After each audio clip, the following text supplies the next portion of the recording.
Hello. അപ്പോൾ ഞാനൊരു കാര്യം പറയാൻ വേണ്ടിയിട്ടാണ് നമ്മൾ ഇങ്ങനെ വീഡിയോ ചെയ്യണേ. അതുവരെ ചെയ്തിട്ടില്ല. കാരണം എന്താണ്, പളനി പോയൊരു കാര്യത്തിന് വേണ്ടിയിട്ട് പറയാൻ വേണ്ടിയിട്ടാണ്, ട്രെയിനിൽ വെച്ചിട്ട് അനുഭവത്തെ വെച്ച് പറയാൻ വേണ്ടിയിട്ടാണ് നമ്മൾ വീഡിയോ ചെയ്യുന്നത്.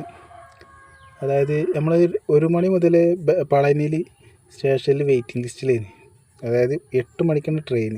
അത് ബാംഗ്ലൂർ എക്സ്പ്രസ്, സെൻട്രൽ എക്സ്പ്രസ് ആണ്. 1621 പറഞ്ഞ ട്രെയിനാണ്. അപ്പോൾ നമ്മൾ അവിടെ വെയിറ്റ് ചെയ്തുകൊണ്ടിരിക്കുകയാണ് ട്രെയിന്. അപ്പോൾ അത്രയും ടൈം എടുത്ത് നമ്മൾ വെയിറ്റ് ചെയ്തിരിക്കുമ്പോൾ നല്ല ക്ഷീണമൊക്കെ ഉണ്ടാവില്ലേ. അപ്പോൾ നമ്മൾ ട്രെയിൻ വന്ന് ആകെ 2-4 ബോഗിയല്ലേ ഉണ്ടാവുള്ളൂ, AC അല്ലേ. അപ്പം ഞങ്ങളതിൽ കയറിയപ്പോൾ ഒരു ഫാമിലി ഉണ്ടായിരുന്നു. ഞങ്ങൾ ഇരിക്കണോടത്ത് അപ്പോൾ ചെറിയൊരു സീറ്റ്. അപ്പോൾ ഒന്ന് ഒതുങ്ങിയൊക്കെ നമുക്ക് ഇരിക്കാം. ഈ തമിഴന്മാരെ തോന്നണേ. അപ്പോൾ അതിൻ്റെ വൈഫ് പാലക്കാടുള്ളൂ. അതിൽ പാലക്കാടുള്ള ഈ പെണ്ണിൻ്റെ ഇപ്പുറത്ത് 2 പിള്ളേർ ഇരിക്കുന്നുണ്ട്, 5 വയസ്സായിട്ട്. ഇവരെ മടി ഇരുത്തിയാൽ ഇവിടെ നിൽക്കണവർക്ക് ഇരിക്കുക. കുറേ പേര് നിൽക്കുന്നുണ്ട്, ഇവർ മൈൻഡ് ചെയ്തില്ല. അതിൽ തന്നെ ഈ പെണ്ണിൻ്റെ ഹസ്ബൻഡും ഉണ്ട്, വേറൊരുത്തിനോട് മുന്നിലിരിക്കണേ.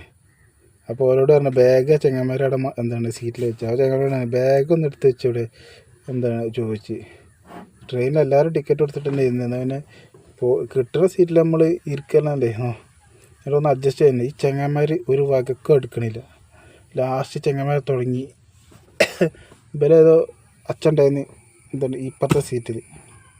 അതിൽ ഈ അച്ഛന് അടുത്ത് വൈഫ് ഇരുന്നത്. അപ്പോൾ ഇവിടെ സ്ഥലമില്ല അങ്ങനെ ഇങ്ങനെ പറഞ്ഞിട്ട് ഈ 2 ചെങ്ങന്മാരോട് തുടങ്ങി. ഇവർ കുറേ നേരം തോളട്ട് അടിച്ചടിച്ച്. പിന്നെ ആ പെണ്ണും പറഞ്ഞു, ഞാൻ മിണ്ടാക്കുക, ഞാൻ പാലക്കാടുകാരിയാണ്, നിങ്ങൾ എന്തൊക്കെയാണ് പറയുന്നത് പറഞ്ഞിട്ട് ഞങ്ങളോടെ ചൂടാണ് കേട്ടോ.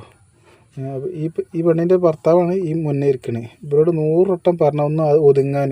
ഒതുങ്ങാൻ പറഞ്ഞാണ് ഈ 2 ചങ്ങന്മാരും വായിട്ട് അടിച്ചോണ്ടിരുന്നത്. എന്നിട്ട് ഞങ്ങൾ പിന്നെ ഒന്നും വേണ്ടി ഞങ്ങൾ പിന്നെ ഉണ്ടാകുന്ന പറഞ്ഞാൽ ഇവർ 2 ചങ്ങന്മാർ ഇവരെ കണ്ടാൽ തന്നെ ഗുണ്ടകളെ പോലെ കാർത്തിട്ട്. ഞാനൊക്കെ അർപ്പാണ്, പക്ഷേ ഇത് കണ്ടാൽ പേടിയാവും ഇറ്റങ്ങളൊക്കെ കണ്ടാൽ. അതിൽ ഈ പെണ്ണിൻ്റെ ആങ്ങളുണ്ട്. ഇതുപോലെ ഞങ്ങൾ പളനി പൊള്ളാച്ചി ഇറങ്ങുന്നുണ്ട്. അപ്പോൾ തരാമെന്ന്. ഈ പൊള്ളാച്ചി നിങ്ങൾ ഇറങ്ങിക്കോളൂ, സീറ്റ് ആക്കി കിട്ടും, ഇപ്പോൾ ഒന്ന് ഒതുങ്ങി നിൽക്കാമെന്ന്. പൊള്ളാച്ചിക്ക് പള്ളിയിൽ നിന്ന് കുറച്ചുകൂടി പോകണ്ടല്ലോ. അപ്പോൾ അങ്ങനെ അപ്പോൾ പോയിപ്പോൾ നമ്മൾ കുറേ പറഞ്ഞിട്ട് ഇപ്പോൾ ഒരു അഡ്ജസ്റ്റ്മെൻറ്റും ഇല്ല. പിന്നെ നമ്മൾ മിണ്ടാന്ന്. പിന്നെ ഓരോ പാടായി. പിന്നെ ഓരോന്നും മിണ്ടിയിട്ടില്ല. പിന്നെ അപ്പോൾ ഞാൻ പറഞ്ഞ കയ്യിൽ നമ്മൾ അവിടെ മൂലക്കൂടി പോയി ഒതുങ്ങി നിൽക്കുക. ഈ ചങ്ങന്മാരോടൊക്കെ വർത്തമാനം പറഞ്ഞെന്നാൽ നമ്മൾ തൊള്ളയിൽ വെള്ളം പറ്റിയല്ലോ, ഓല തൊള്ളയിൽ വെള്ളം പറ്റില്ല. ഓലങ്ങനെ പറഞ്ഞോണ്ട് കച പറഞ്ഞുകൊണ്ടിരിക്കും. വമ്പോ ഇതായിപ്പോയി. ഇങ്ങനെയൊക്കെ ഇവരോട് വർത്തമാനം പറയാൻ പറ്റില്ല. ഒന്ന് നീങ്ങിയിരിക്കാൻ പറഞ്ഞാൽ. അപ്പോൾ അവൻ്റെ ബാഗുണ്ട്, 2 ബാഗുണ്ട് സീറ്റിൽ വെച്ചിന്. 2 മക്കളുണ്ട്. 2 മക്കളുണ്ട് മടിയിലെത്തിവിടെ. നമ്മൾ ഇവിടുന്ന് പോയപ്പോൾ മക്കളൊക്കെ ഇവരിങ്ങനെ വന്നപ്പോൾ മക്കളൊക്കെ മടി വെച്ചാണ്ട് ഇരുന്നോളിന്ന് പറഞ്ഞ് പോയതാ. അത് നമുക്ക് പറ്റിയ തെറ്റ്. ഇതൊക്കെയാണ് അനുഭവങ്ങൾ. അപ്പോൾ എല്ലാവരും ശ്രദ്ധിക്കുക.